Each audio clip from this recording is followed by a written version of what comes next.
Hello दोस्तों, स्वागत है आपका हमारे YouTube चैनल में। तो देखिए, आज स्टैटिक जीके में चर्चा कर रहे हैं विभिन्न संप्रदाय, उनके मत और उनके संस्थापक या आचार्य कौन है। ठीक है, तो आप लोग हेडिंग डाल लीजिए विभिन्न संप्रदाय, मत एवं आचार्य या संस्थापक, और 3 कॉलम बना लीजिए। एक में लिखिए संप्रदाय, एक में लिखिए मत और एक में लिखिए आचार्य या संस्थापक। ठीक है, तो देखिए प्रथम संप्रदाय लिखिए और वो है स्मृति संप्रदाय।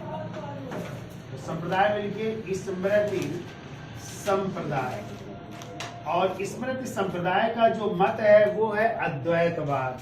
तो मत में लिखिए अद्वैतवाद, और अद्वैतवाद के संस्थापक या आचार्य है शंकराचार्य। तो इसके संस्थापक या आचार्य लिखिए शंकराचार्य।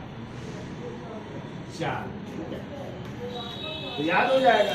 पहला संप्रदाय स्मृति संप्रदाय, मत है अद्वैतवाद और संस्थापक है शंकराचार्य। ठीक है, फिर लिखिए दूसरा संप्रदाय लिखिए वैष्णव या श्री संप्रदाय। वैष्णव या इसी को श्री संप्रदाय कहते हैं। वैष्णव या श्री संप्रदाय, और इसका मत है विशिष्टाद्वैतवाद। विशिष्टाद्वैतवाद, और इसके आचार्य या संस्थापक है रामानुजाचार्य, या रामानुज भी कह सकते हैं। तो रामानुजाचार्य इसके संस्थापक हो जाएंगे। फिर तीसरा संप्रदाय लिखिए ब्रह्म संप्रदाय। ब्रह्म संप्रदाय, और ब्रह्म संप्रदाय का मत लिख लीजिए द्वैतवाद हो जाएगा। द्वैतवाद हो जाएगा, और द्वैतवाद के आचार्य हो जाएंगे माधवाचार्य। देखिए माधवाचार्य हो जाएंगे। ठीक है, फिर ये चौथा लिखिए सनकानिक संप्रदाय। सनकानिक संप्रदाय, और सनकानिक संप्रदाय का मत हो जाएगा द्वैतवाद।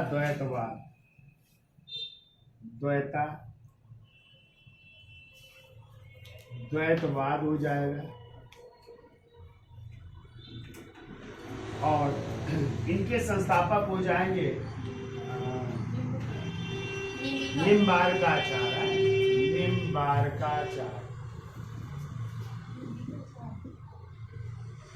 निम्बार्काचार्य हो जाएंगे। ठीक है, और अंतिम संप्रदाय है रुद्र संप्रदाय।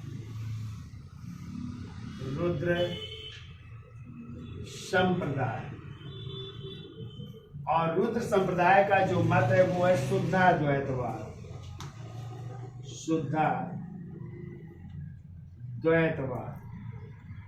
और शुद्धाद्वैतवाद के आचार्य हैं विष्णु स्वामी,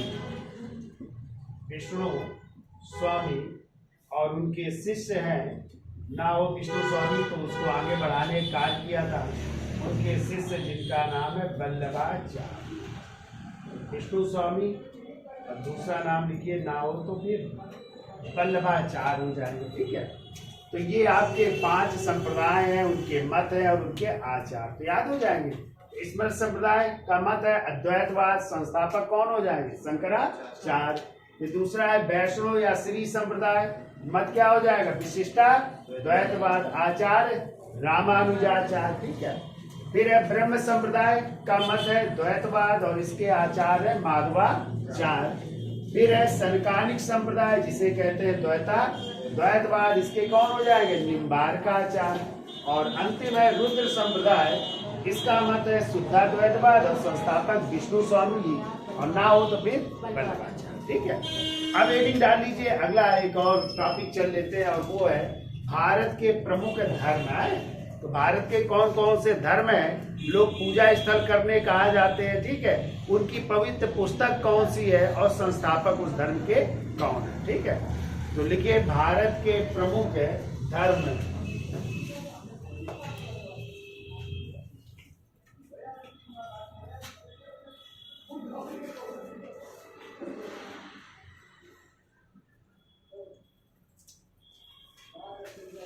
इसमें भी आप लोग 4 कॉलम बनाइए। एक में लिखो धर्म, दूसरे में लिखिए पूजा स्थल,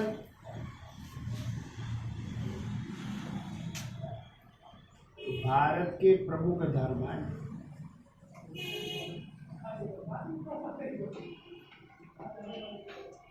तो एक कॉलम में लिखिए धर्म, दूसरे में लिखिए पूजा स्थल, तीसरे कॉलम लिखिए प्रमुख पुस्तकें, और चौथे में लिखिए संस्थापक इस धर्म के। तो पहला धर्म लिखिए हिंदू धर्म है, हिंदू धर्म। और हिंदू धर्म के पूजा स्थल क्या है? मंदिर। इनका पूजा स्थल लिखिए मंदिर है। पुस्तक कौन कौन सी है? तो रामायण, महाभारत, भगवद गीता है। रामायण, महाभारत, भगवद गीता, वेद, पुराण, ये सब जो है प्रमुख पुस्तकें हैं। ठीक है, इनमें जो है संस्थापक आप छोड़ दीजिए, क्योंकि संस्थापक कोई नहीं माने गए यहाँ पे। कई जो है देवता माने जाते हैं हिंदू धर्म के। फिर आइए दूसरा धर्म मुस्लिम धर्म है, मुस्लिम धर्म। और मुस्लिम धर्म का पूजा स्थल है मस्जिद है, तो मस्जिद जाते हैं। और इनकी प्रमुख पुस्तक जो है कुरान है, कुरान है, कुरान हो गई, हदीस भी है, प्रमुख तो हो गई कुरान। ठीक है, और संस्थापक कौन है? हजरत मोहम्मद साहब है। तो हजरत मोहम्मद साहब जो है इनके संस्थापक। मोहम्मद साहब का जन्म कब हुआ था? 570 ईस्वी में। कहाँ पे? मक्का में। कहाँ पे हुआ था? हाँ, पिता का नाम था अब्दुल्ला, माँ का नाम अमीना। लेकिन बचपन में ही माँ पिता की मृत्यु हो गई, तो पाला पोसा किसने था? उनके चाचा अबू तालिब ने। ठीक है, याद रखिए 2 पत्नियां थी, एक खदीजा, दूसरी आयशा, और एक बेटी थी जिसका नाम था फातिमा। फातिमा का विवाह हुआ था हजरत अली के साथ। चलिए आगे चलते हैं। हिंदू, मुस्लिम, फिर लिखिए सिख है। और सिख धर्म के लोग जाते हैं कहाँ पे? गुरु द्वारा जाते हैं। ठीक है, गुरुद्वारा पूजा स्थल हो जाएगा। पुस्तक हो जाएगी आदि ग्रंथ।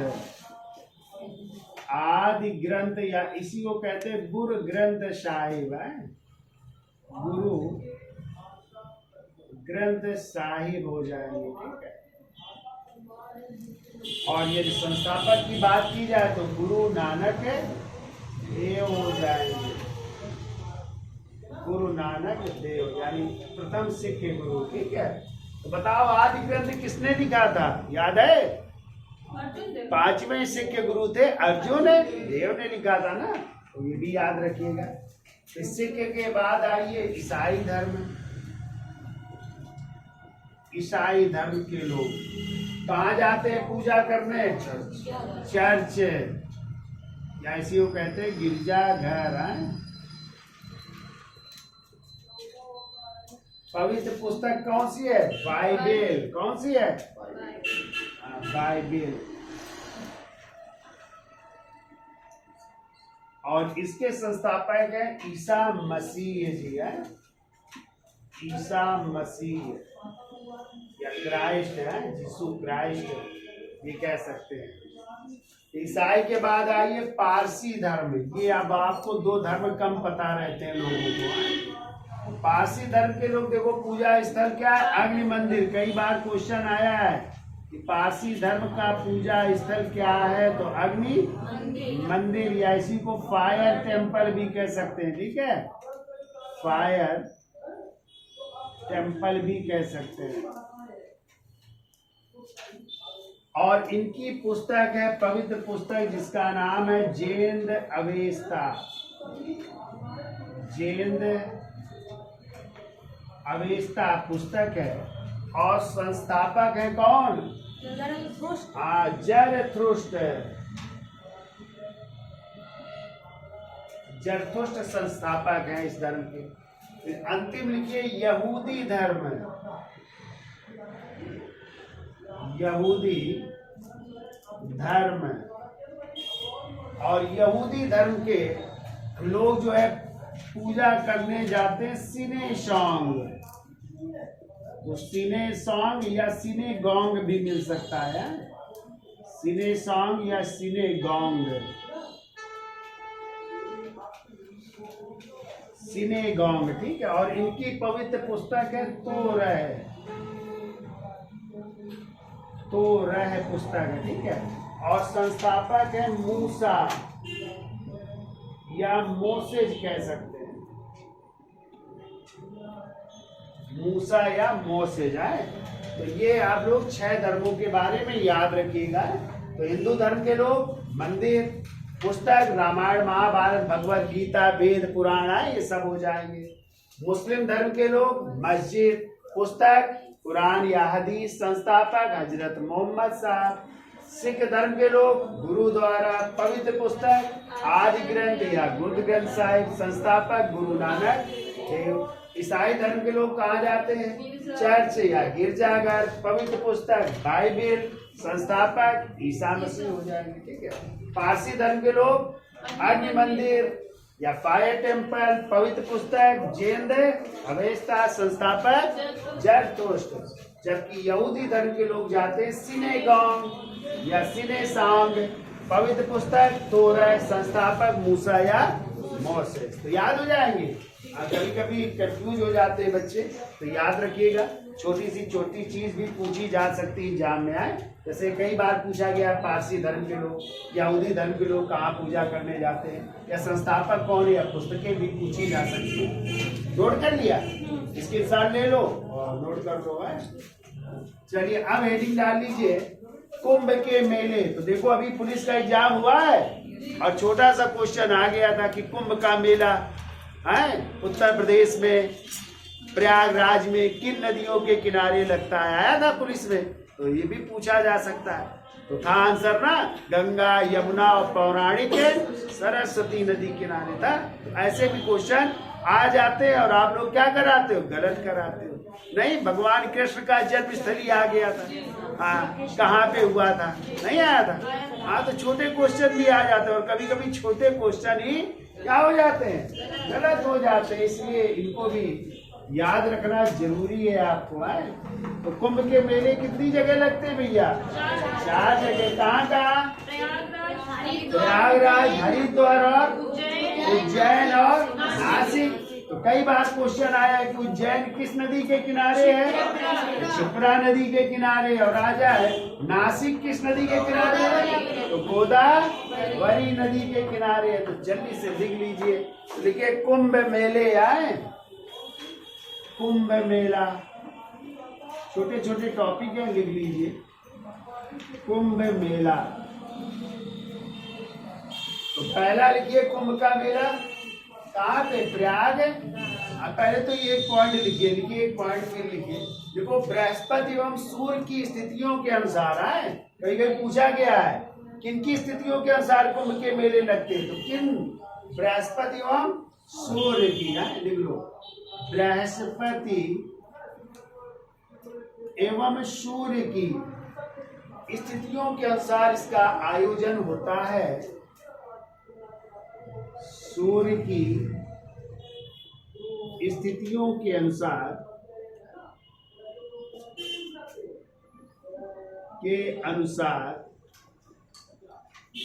इसका आयोजन होता है।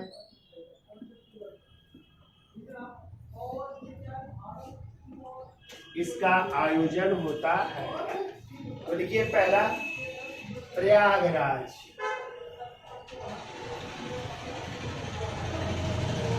प्रयागराज जैसे इलाहाबाद कहते थे। कहाँ पे है ये? उत्तर प्रदेश में है, ठीक है, उत्तर प्रदेश में। किन नदियों में? तो देखो गंगा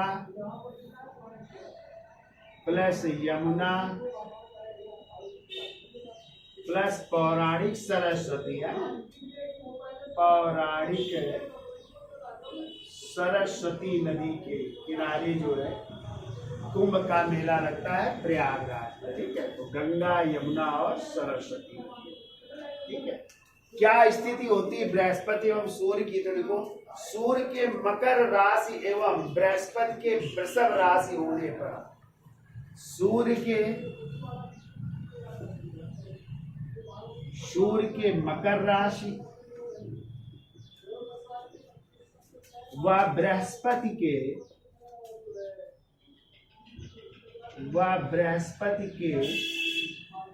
वृषभ राशि पर होने पर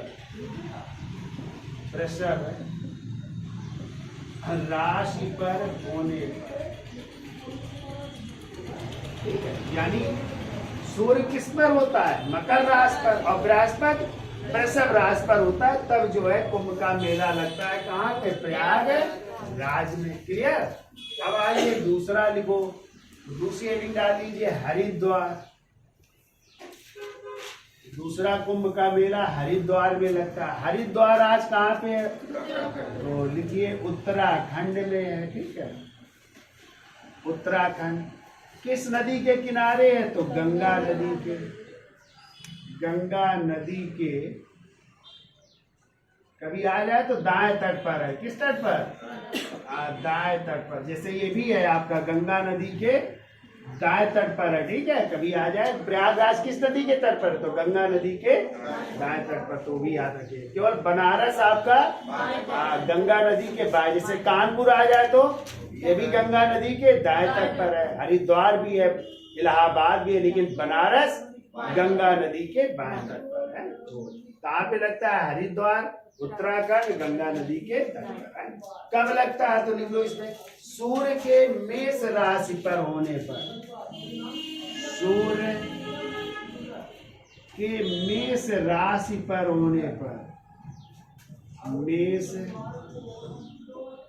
राशि पर होने पर लगता है।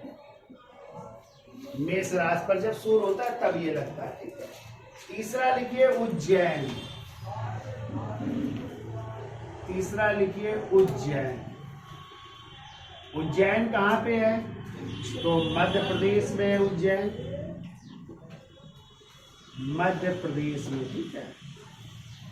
उज्जैन में ही महाकाल मंदिर भी है ना, काल भैरव का मंदिर भी है, वो भी याद रखिएगा। और किस नदी के किनारे है? तो लिख लो क्षिप्रा नदी के किनारे।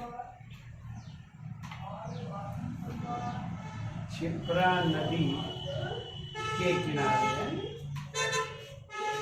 और ये कब लगता है? तो लिखो दोनों के वृश्चिक राशि पर होने पर, यानी सूर्य एवं बृहस्पति के, सूर्य एवं बृहस्पति के किस राशि पर होने पर? वृश्चिक राशि पर है। वृश्चिक राशि पर, वृश्चिक राशि पर होने पर है, होने पर लगता है। और चौथा लगता है कुंभ का मेला नासिक में। तो चौथा लिखिए नासिक,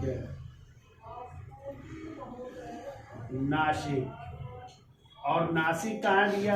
महाराष्ट्र में। कहाँ पे है? महाराष्ट्र में नासिक है। आ जाए किस नदी के किनारे पर है? तो गोदावरी नदी के तट पर है। गोदावरी नदी के तट पर लगता है नासिक का मेला, ठीक है। और ये कब होता है? तो देखो दोनों, यानी सूर्य एवं बृहस्पति के किस सिंह राशि पर होने पर है? तो देखो सूर्य एवं बृहस्पति के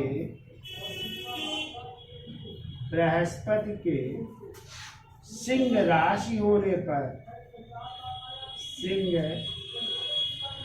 राशि होने पर, ठीक है। तो आप लोगों को याद हो जाएगा किसके प्रभाव से?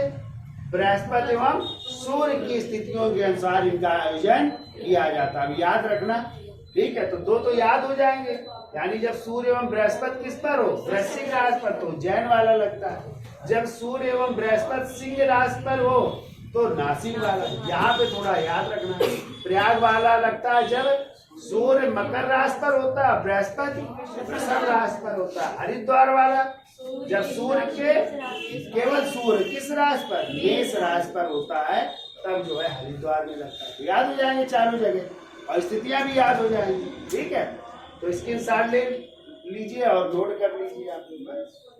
अब हेडिंग डाल लीजिए, शंकराचार्य द्वारा स्थापित 4 मठ है। जो शंकराचार्य जी ने चारों दिशाओं पर स्थापित किए थे। ठीक है, उनके शंकराचार्य द्वारा स्थापित 4 मठ है।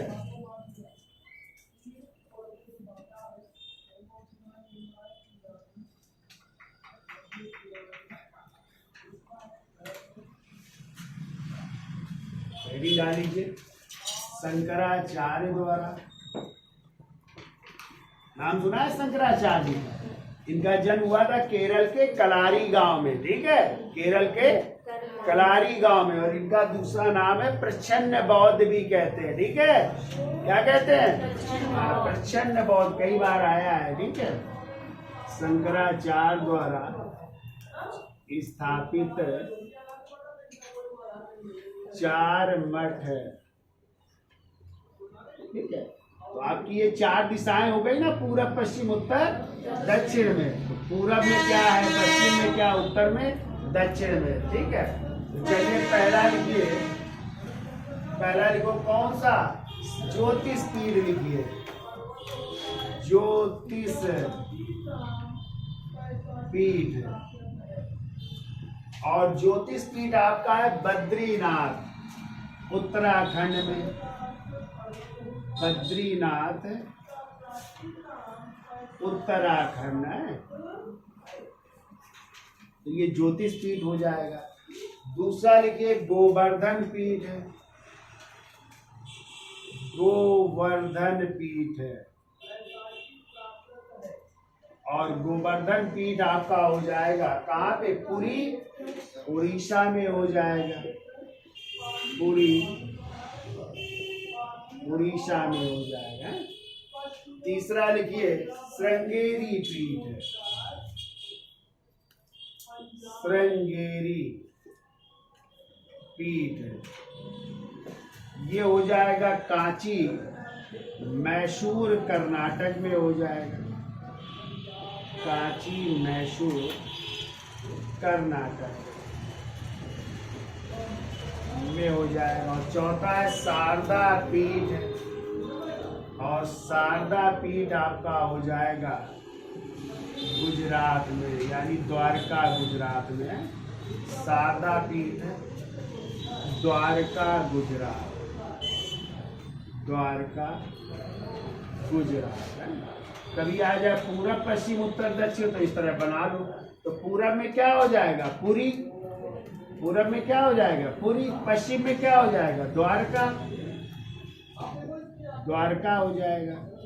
उत्तर में क्या हो जाएगा, बद्रीनाथ है, बद्रीनाथ।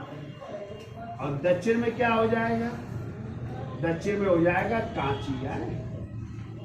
इस तरह याद कर लो। तो पुरी में कौन सा पीठ होगा, तो यहाँ पे हो जाएगा गोवर्धन पीठ है, गोवर्धन पीठ हो जाएगा। पश्चिम में यदि पूछा जाए तो कौन सा हो जाएगा, शारदा पीठ हो जाएगा। शारदा पीठ द्वारका गुजरात। उत्तर में आ जाए तो ज्योतिष पीठ हो जाएगा। यहाँ पे कर लो ज्योतिष पीठ। ज्योतिष पीठ बद्रीनाथ उत्तराखंड है। और दक्षिण में हो जाएगा श्रृंगेरी है। ये भी पूछा जा सकता है कि दक्षिण में कौन सा है, पूरब में कौन सा है। तो श्रृंगेरी पीठ जो कांची कर्नाटक में है। तो ये 4 जो है शंकराचार्य द्वारा स्थापित 4 मठ हो गए हैं। अब इसी तरह लिख लो 4 धाम। ठीक है, तो लिखो 4 धाम। इधर हम लिख देते हैं नीचे करके, 4 धाम है, लिख डाल लीजिए। 4 धाम में 3 धाम तो यही है जो पीठ है, चौथा चेंज हो जाएगा। तो इस तरह बना लो 4 धाम में।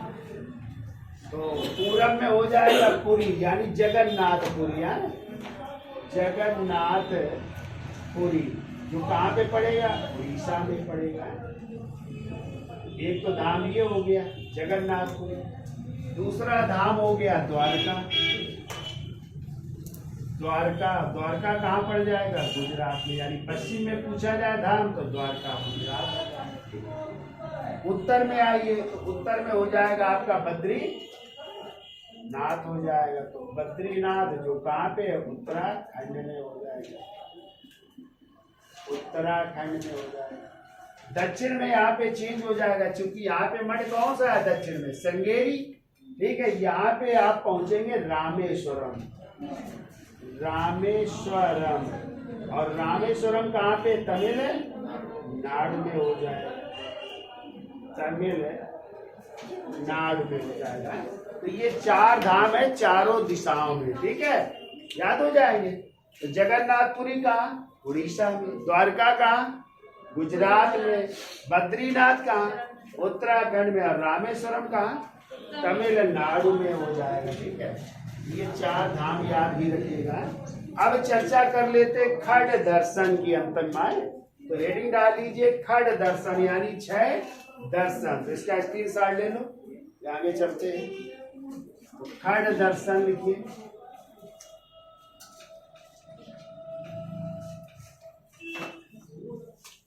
एक जरूर पूछ लिया जाता है कि सांख्य दर्शन के आचार्य कौन से, योग दर्शन के कौन है, न्याय दर्शन के कौन से, वैशेषिक के कौन है, पूर्व मीमांसा के कौन है, उत्तर मीमांसा के कौन है। तो ये 6 दर्शन हो गए।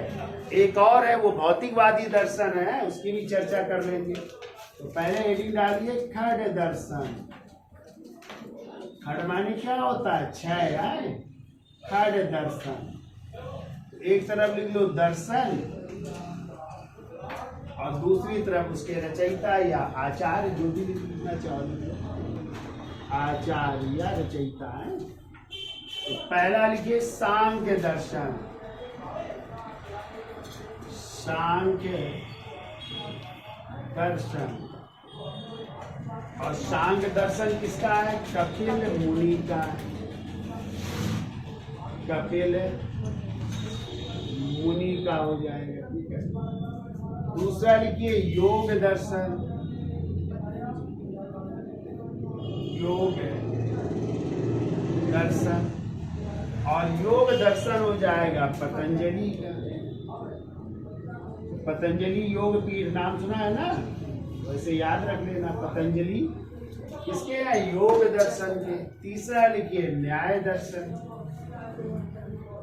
न्याय दर्शन। और न्याय दर्शन है गौतम ऋषि का, तो कर लीजिए गौतम ऋषि। गौतम ऋषि है। फिर चौथा लिखिए वैशेषिक दर्शन। वैशेषिक दर्शन। और वैशेषिक दर्शन है कणाद व उनके शिष्य उलूक का है। कणाद व शिष्य उलूक माने जाते हैं। फिर के 5वां पूर्व मीमांसा। पूर्व मीमांसा। और पूर्व मीमांसा है जैमिनी का, जैमिनी लिखिए। पूर्व मीमांसा जैमिनी का। फिर 6वां है उत्तर मीमांसा। उत्तर मीमांसा। और उत्तर मीमांसा है बादरायण। बादरायण का, ठीक है। तो ये तो आपके खड दर्शन हो गए, याद हो जाएगा। सांख्य दर्शन किसका? कपिल मुनि का। योग किसका? पतंजलि का। न्याय किसका? गौतम ऋषि का, ठीक है। वैशेषिक कणाद या उनके शिष्य कौन? उलूक का है, ठीक है। पूर्व मीमांसा जैमिनी का और उत्तर मीमांसा बादरायण का, ठीक है। एक और लिख लो इसी में, वो दर्शन मतलब 6 है दर्शन, एक अलग से कर लो। चार्वाक दर्शन है। चार्वाक दर्शन इसी को कहते हैं भौतिकवादी दर्शन भी कहते हैं। वादी दर्शन, या इसी को लोकायत दर्शन भी कहते हैं। लोकायत दर्शन, लोकायत दर्शन ही कहते हैं। और इसी में कहते हैं खाओ पियो उधार लेके घी पियो। जब तक जिंदगी है ऐसे जियो, खाते पीते रहो, किसी का उधार लो उसका चुकता भी ना करो। है हाँ, खाओ पियो और उधार लेके हाँ ऐसे जिंदगी जियो। कहते हैं जिंदगी बड़ी हाँ कीमती है, खूब जब तक है तो ऐसे जीजिए। ठीक है हाँ, कष्टमय नहीं। तो इसके कौन है? चारवाक ऋषि है। ठीक है, तो चारवाक ऋषि जी का ये दर्शन है। ठीक है, तो ये है चारवाक या भौतिकवादी, या इसी को लोकायत दर्शन भी कहते हैं। ठीक है, तो ये आपके खड दर्शन हो गए। ठीक, याद हो जाएंगे भैया। ठीक, तो वीडियो अच्छा लगा हो तो लाइक शेयर और सब्सक्राइब करिए और देखते भी रहिए। धन्यवाद।